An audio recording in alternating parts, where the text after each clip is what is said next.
department, and is going to talk about the context of Chinese national security and the securitization analysis, which I've been developing in the last few years in Beijing, but also in Hong Kong. You have the floor. Yes, you do. Thank you very much. How much time do you have? 5 minutes? 20 minutes. 20? Yes, quite a shortly. Okay, I'm the last one in this panel. I do realize I stand between you and lunch, so I try to be brief and also leave some time for discussion. Just a few words in terms of introduction. My presentation here is based on a paper that I published 2 years ago regarding the umbrella movement or umbrella revolution, as some refer to it. In my paper, which I will be very happy to share, I do sketch a economic as well as a political and legal situation, but of course I'm not going to talk about that. Instead, I want to move straight into the securitization analysis, which constitutes a great part of my paper.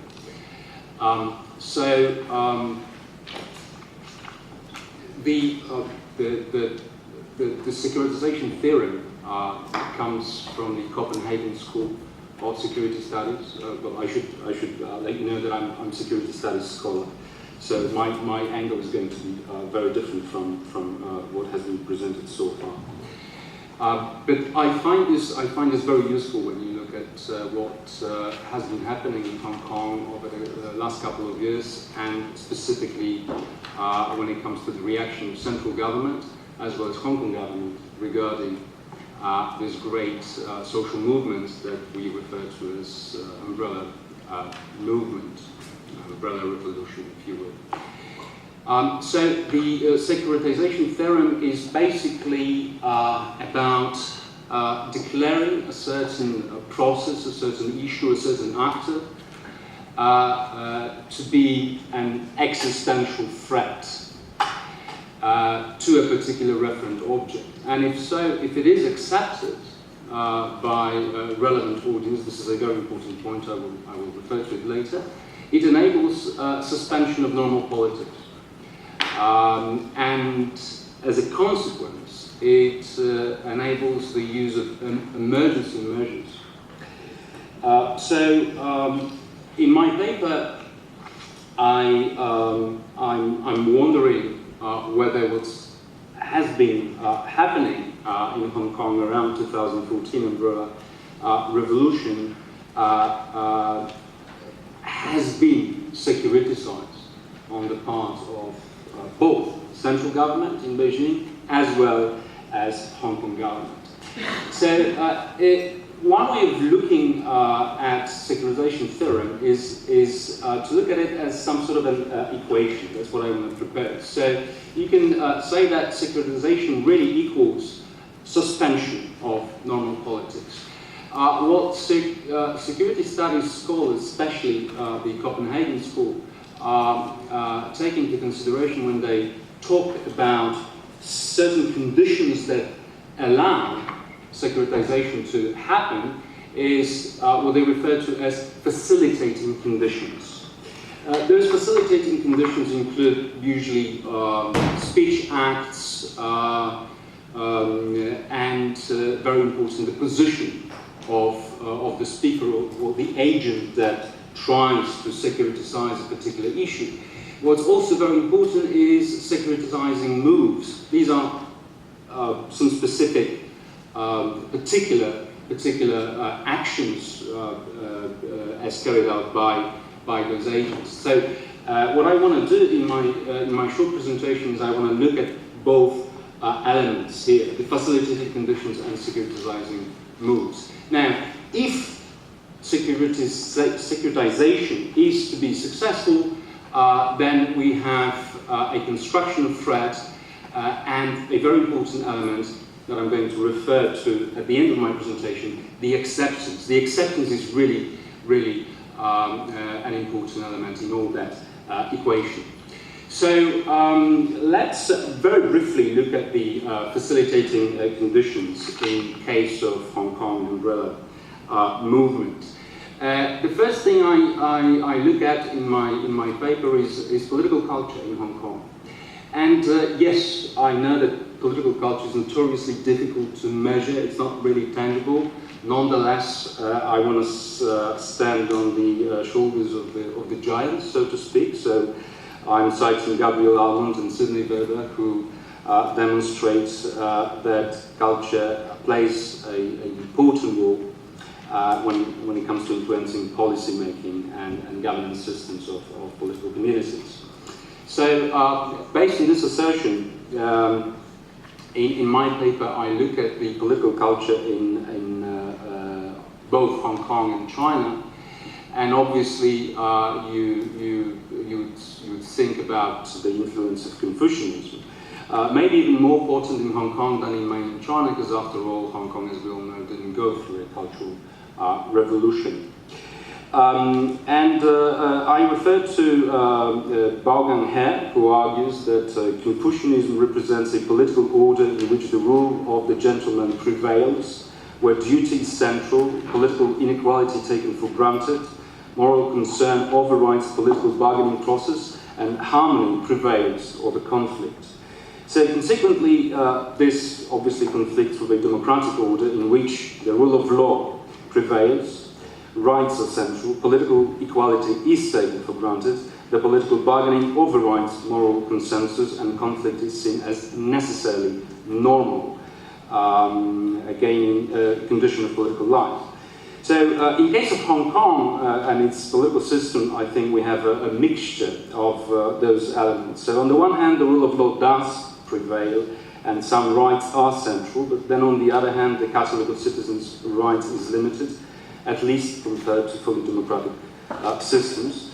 There's no political equality, and social harmony is rather highly regarded. And the last point is especially relevant in the context of Occupy Central, because in Confucian culture, the government tends to proceed on the basis of an assumption that the lack of social harmony will automatically bring chaos. That usually, in the writings, we can see that it refers to Warring States period in the Chinese history, and it's often taken as proof. And an assumption that is somehow perhaps similar in European writings to Thomas Hobbes and Machiavelli. So logically, therefore, for Chinese suspension of dissidence seems to be the surest mode of providing social harmony. Dissidence is seen as an emanation of conflict or irresponsibility on the part of individuals who value themselves more than the community. And that obviously has two very important consequences. Firstly, most individuals very seldom oppose the rules of the majority, simply going with the flow in order not to disturb the harmony. And secondly, the whistleblowers are usually seen as troublemakers rather than responsible citizens who care about the community.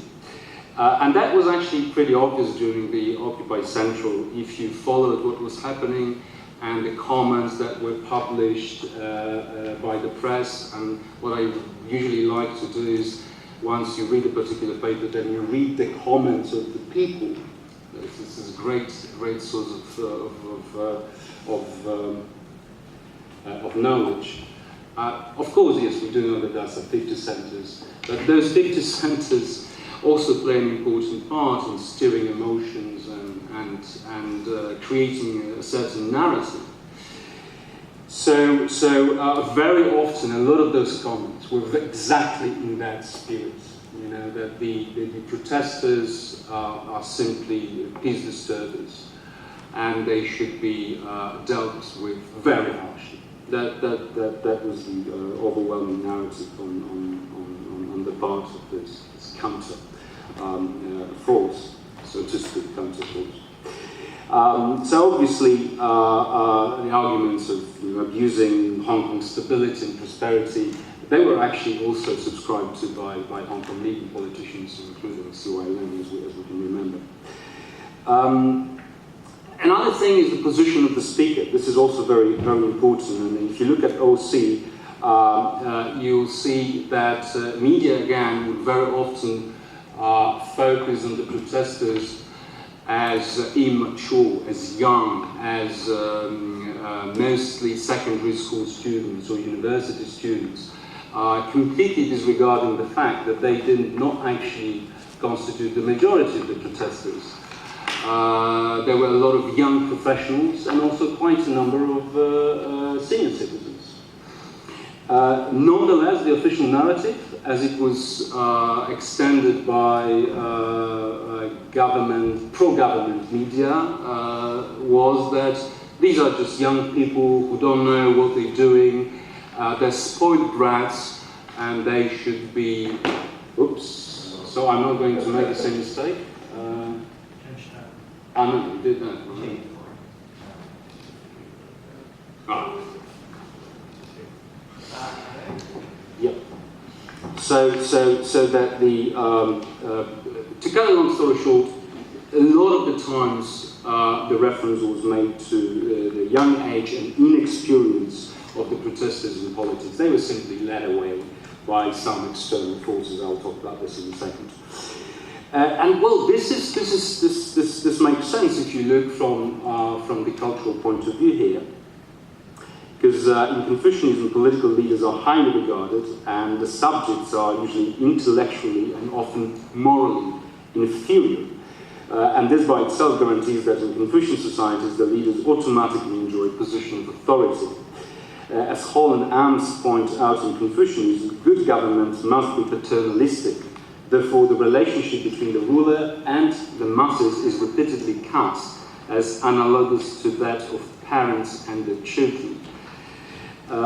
You could see that actually in case of Occupy Central as well, when the police commissioner Andrew Tang was quoted widely by Hong Kong media when he commented on the behavior of female police officers during the scuffles in Mongkok on the 3rd of October 2014, referring to them as caring mothers protecting kids. So this is not the whole picture, of course, but these are some of the facilitating conditions that I think are relevant here. Now, since I don't have that much time, I will not go through all the securitizing moves that I mentioned in my paper. I'll just give you 2 examples. By the way, if you want to know more, I can share this PowerPoint presentation, and those links will take you exactly to the sources. So in August 2014, Jiang Xiaoming, director of the liaison office of the Central People's Government Hong Kong SAR, repeatedly asserted that Hong Kong SAR is being exploited under the pretext of democracy as an anti-China base by foreign forces. Therefore, universal suffrage in Hong Kong must be viewed with national security in mind. And all those other examples that I quote in my paper are pretty much in the same spirit, and with the last one where C.Y. Leng became a vice chairman of the Chinese People's Political Consultative Conference. Xi Jinping allegedly made a comment that C.Y. Leng made contributions to defending the safety of national sovereignty, the interests of national development, firmly implementing in the spirit of basic law, and so on and so forth. So obviously, all of those are proof that both Hong Kong government and central government tried to cast this whole issue in the context of national security, territorial integrity, and political independence as an internal affair of People's Republic of China. That's it, end of story. Now, so if you look at the securitization theorem in case of Hong Kong, then the securitization is supposed to lead to suspension. So I identified some of the facilitating conditions. I didn't have that much time to talk about the securitizing moves, but I'll be happy to share my paper.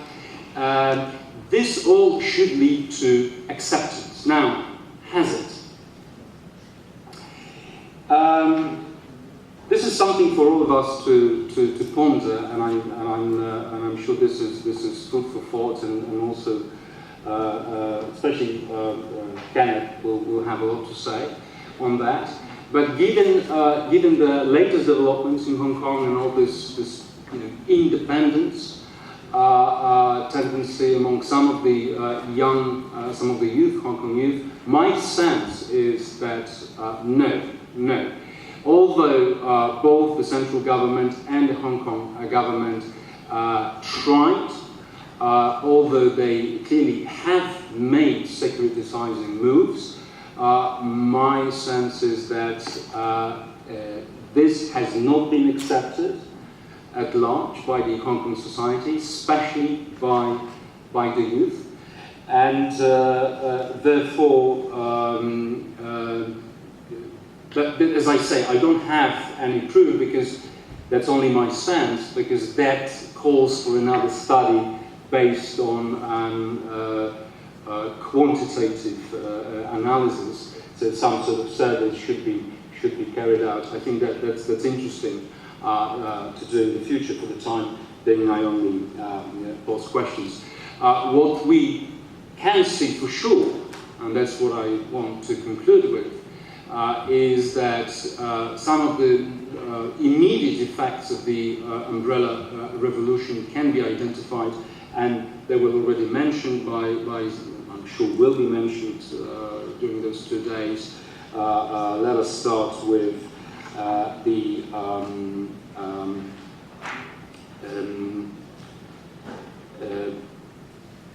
prestige of the Hong Kong police force that has definitely decreased. It's no longer, at least in some circles, perceived as professional and impartial, especially after the beating of the what was the name of the activist, right, the beating of the activist. I forgot his name, but Ken Chan, exactly, yes, Ken Chan. Secondly, of course, both Beijing as well as Hong Kong government have been paying a lot of attention, perhaps even more attention than before, to education in Hong Kong, and we see some very worrying developments here. One should wonder about the academic freedoms in the future. We see the demise, the split of the Hong Kong University Students' Union and their actions. If I'm not mistaken, this year they decided not to actually participate in the 4th of, at least some of them, so no reason to participate in the 4th of June vigil. What else? Hong Kong Found Democrats in decline, in a sense that they lost the momentum, with all respect. They didn't, I would say they didn't use the momentum that was created by the movement. They focused too much on the internal quarrels and created some sort of a confusion that even those who supported Occupy Central actually were disappointed with a lot of the people who supported OC were actually disappointed with the actions of Pan Democrats. Finally, one can observe the polarization of political views in Hong Kong among the citizens, and that was already mentioned. I think it's obvious, I don't know, doubt on that. Localism or independence is just one example. Of course, the way to look at this is domestic politics in PRC. I think that's an obvious angle and a useful explanation. In which case the Chinese dream, I think, is quite relevant in the sense that the new leadership with Xi Jinping at the helm is trying to, among many others, is trying to stamp out the corruption in the state's apparatus and increase the role of China in the region. Now, to achieve both, I would argue, to create an image of strongman, to achieve both of those aims, the Chinese leadership, and especially Xi Jinping, had to deal with the challenge that was posted at that very time by OC.